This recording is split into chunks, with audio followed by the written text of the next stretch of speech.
తొలి విడత సర్పంచ్ ఎన్నికలపై బీఆర్ఎస్ చీఫ్ కేసీఆర్ కామెంట్స్ చేశారు. ఇటు ప్రభుత్వం ఎన్ని ఒత్తిళ్లు తెచ్చినప్పటికీ బీఆర్ఎస్ అభ్యర్థులు బలంగా పోరాడారు. అలాగే గెలిచిన బీఆర్ఎస్ మద్దతుదారులకు శుభాకాంక్షలు తెలిపారు. దాంతోపాటు ఓడిపోయిన అభ్యర్థులు అధైర్యపడద్దు అని చెప్పేసి ఆయన కామెంట్స్ చేశారు. ప్రజా వ్యతిరేక విధానాలపై కొట్లాడదాం, పార్టీ అండగా ఉంటుంది అని చెప్పేసి ఓడిపోయిన వాళ్ళకి అలాగే గెలిచిన వాళ్ళకి శుభాకాంక్షలు, ఓడిపోయిన వాళ్ళకి అధైర్యపడొద్దు, పార్టీ అండగా ఉంటుంది అని చెప్పేసి కామెంట్ చేశారు. మొత్తానికైతే గ్రామాల్లో మార్పు మొదలైంది. మళ్ళీ బీఆర్ఎస్ అధికారంలోకి రావడం ఖాయం.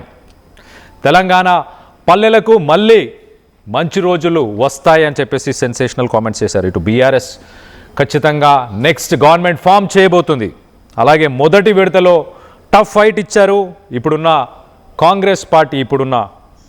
కాంగ్రెస్ పార్టీ ఎన్ని ప్రెషర్స్, పొలిటికల్ ప్రెషర్స్ కావచ్చు, మిగతా ప్రెషర్స్ ఎన్ని ఒత్తిళ్లు తీసుకొచ్చినా కూడా మంచి ఫైట్ని కొట్టారు అని చెప్పేసి బీఆర్ఎస్కి సంబంధించిన వాళ్ళని అభినందిస్తూనే అధైర్య కూడా పడకూడదు ఎవరైతే ఓడిపోయారో అని చెప్పేసి చెప్పుకొచ్చారు.